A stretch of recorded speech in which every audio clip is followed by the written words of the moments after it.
Saudara-saudari yang terkasih, Allah menawarkan kebahagiaan surgawi kepada manusia, dan kita semua diundang untuk turut serta mengalaminya. Tawaran kebahagiaan surgawi ini dibentangkan oleh Yesus melalui perumpamaan yang baru saja kita dengarkan. Bacaan Injil hari ini mengisahkan tentang kerajaan surga yang diumpamakan seperti seorang yang mau bepergian ke luar negeri.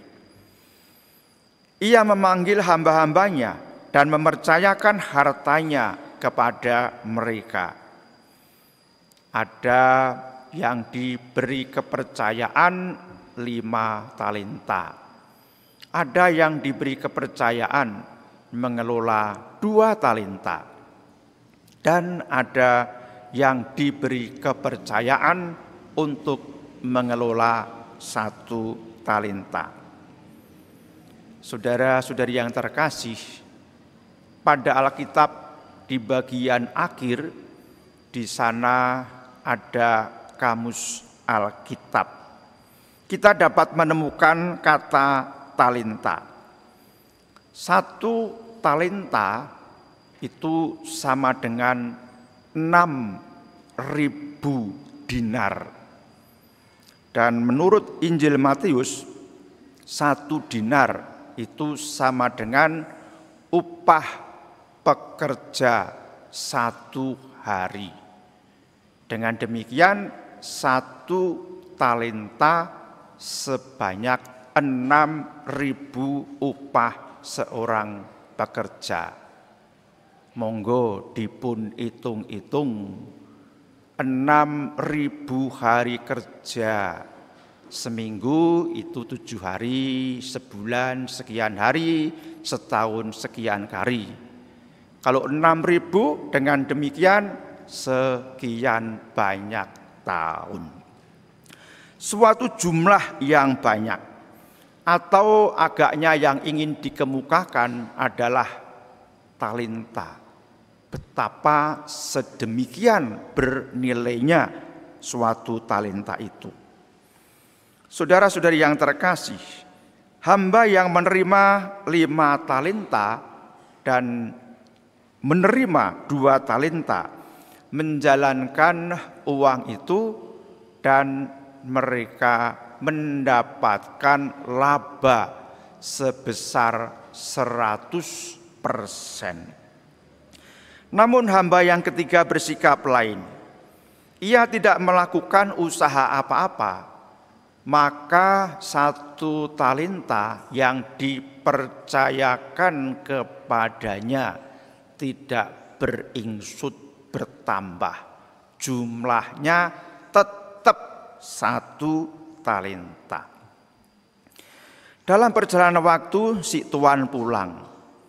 Hamba yang menerima 5 talenta datang dan menyampaikan kabar bahwa ia telah memperoleh laba 5 talenta. Ia dipuji oleh tuannya. Hamba yang menerima 2 talenta berlaku sama dan kemudian juga mendapatkan pujian yang sama dari tuannya. Pujian yang diterima oleh hamba menunjukkan bahwa 2 hamba tadi telah berlaku benar. Maka tuannya memberi keistimewaan dengan berkata, "Masuklah dan turutlah dalam kebahagiaan Tuanmu." Saudara-saudari yang terkasih, kebahagiaan seorang hamba tentu berbeda dengan kebahagiaan yang dialami oleh seorang tuan. Maka kita dapat membayangkan betapa tersanjungnya si hamba yang diikut sertakan kebahagiaan tuannya. Hamba yang ketiga tidak dipuji oleh tuannya. Ia itu berkata begini, "Aku takut dan pergi menyembunyikan talenta Tuhan di tanah. Saudara-saudari yang terkasih, ketakutan itu menutup pintu semangat untuk melangkah maju atau berkembang. Contohnya begini, bagaimana seseorang akan berhasil dalam sebuah perlombaan atau kompetisi kalau ia senantiasa diliputi oleh suasana takut gagal. Daripada takut gagal, maka tidak mencobanya. Ini sebuah jalan pikir yang keliru. Ketakutan juga dapat menyebabkan seseorang yang lain itu tidak dapat menerima kebaikan hati kita. Bagaimana orang lain dapat merasakan kebaikan hati kita kalau dalam pikiran kita, dalam hati kita masih tetap bergayut siak prasangka. Jangan-jangan dia begini, jangan-jangan begitu.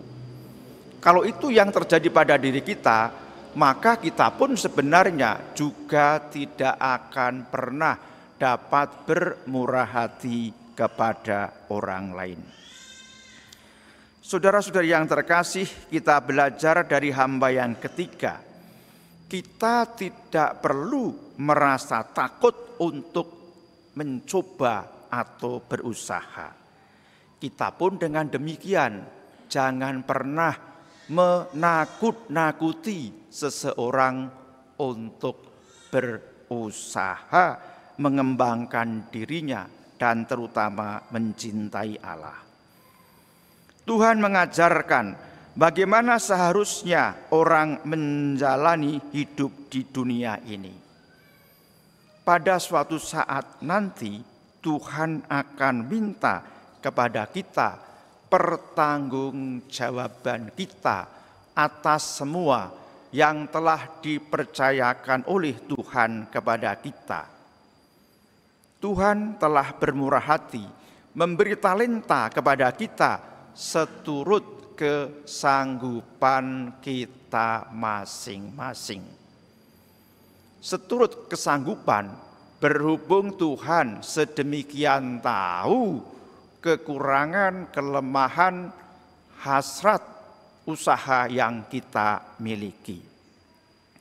Saudara-saudari yang terkasih, talenta itu tidak sekedar menunjuk pada bakat. Kalau berbicara tentang bakat, orang tua, guru pendidik tentu memberikan nasihat-nasihat kepada anak atau murid-muridnya bagaimana mengembangkan bakat yang dimiliki dengan maksimal. Namun kalau seseorang itu sudah bertambah umur, apalagi lebih dari dewasa, terutama tua, tentu tidak pernah akan bicara tentang yang namanya bakat. Itu semua sudah lewat. Dengan demikian, kalau kita bicara tentang talenta, kita diajak untuk berpikiran lebih luas dari sekedar bakat. Talenta itu menunjuk pada segala sesuatu yang dipercayakan oleh Tuhan kepada kita. Apa yang diberikan oleh Tuhan kepada kita sangat bernilai tinggi. Kita dengan demikian hanya bisa menyebut beberapa saja. Kita tidak dapat menyebut seluruhnya. Misalnya, ada badan, ada tangan, ada kaki, ada otak dan segala macam. Ada kelebihan dan ada kekurangan. Ada pemikiran dan ada kemampuan untuk berpikir. Ada hati yang dapat merasa-rasakan. Kita memilikinya dan kita bisa menggunakannya. Maka kita diharapkan untuk tidak menyia-nyiakan talenta yang dianugerahkan Tuhan kepada kita. Saudara-saudari yang terkasih, Tuhan mengharapkan agar kita menggunakan semua pemberiannya untuk hal-hal yang berkenan kepadanya. Jangan sampai kita menggunakan talenta yang diberikan oleh Tuhan hanya untuk memuaskan keinginan kita dan kesenangan yang sifatnya semu. Maka kalau Tuhan memberi waktu kepada kita untuk hidup, tentu Tuhan menghendaki agar kita menggunakan hidup ini berguna, berfaedah, dan untuk mencapai sesuatu yang luhur. Tuhan memberi kesehatan, Tuhan memberikan pikiran kepada kita secara sehat, memberikan kita suatu kecerdasan. Maka marilah kita renungkan apa yang dikehendaki oleh Tuhan dengan anugerah talenta yang dipercayakan kepada kita. Suatu saat nanti kita akan menghadap Tuhan. Tuhan akan minta pertanggungjawaban atas semua yang sudah kita kerjakan. Maka jangan sampai kelak di kemudian hari ketika kita berjumpa dan menghadap Tuhan, kita mengatakan, Tuhan nyuwun ngapunten kula kesupen, kula riyin boten paham. Jangan sampai hal itu terjadi. Saudara-saudari yang terkasih, kita juga perlu mengelola hidup ini secara kreatif. Layaknya seorang istri yang cakap dalam mengelola rumah tangga, sebagaimana kita dengar dari bacaan pertama tadi. Kita perlu menemukan peluang supaya hidup kita lebih bermakna dan menyiapkan keselamatan jiwa kita untuk menikmati kegembiraan surgawi. Kita berharap kapan saja Tuhan memanggil kita di hadirat-Nya, kita senantiasa siap mempertanggungjawabkan segalanya. Marilah kita menjalani hidup ini dengan pertolongan Tuhan, agar kelak di kemudian hari kita dapat merasakan tawaran kegembiraan surgawi bersama dengan Allah. Dimuliakanlah Tuhan kini dan sepanjang masa. Amin. Saudara-saudari yang terkasih, marilah kita berdiri, kita memperbarui iman kepercayaan kita.